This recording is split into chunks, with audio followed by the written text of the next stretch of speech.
Ассаламу алейкум, ауылдастар, қазақ елі. Мен Маңғыстау облысында Бейнеу ауданында тұрам. Есімім Сүлейменов Әсет Игілекович. Мен айтайын дегенім,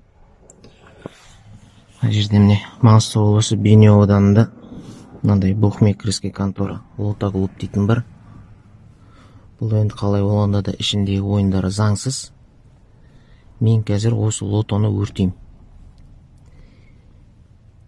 Бұл дейтін вообще жастардың миын улап, жаңағы бар жиған терген осындайға салады. Бұл азарт, бұл ауру. Бұны өртемеске уже амалым жоқ.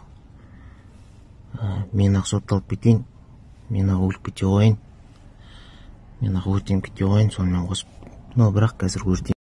Мына үшін лотоның ішіндегі ойындар. Мынауың кено, анауың рулетка, анауың бинго. Іште адам жоқ, Байко? Давай тез шығар, тез. 1 минут. Мына лото. Мына қыздардың ешкімге зиян тегін келмейді, ешкімді өлтіргім келмейді. Мен террорист емеспін. Өшім өртемеске амал қалмады. Давай тезде шығың. Ал міне кетті ал.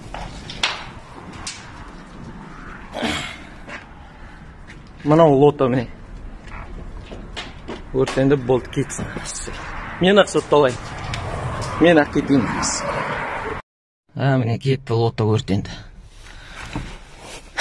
Ішінде адам шығындары жоқ, адамдардың бәрін шығарып жібердім. Ішінде ешкім қалған жоқ.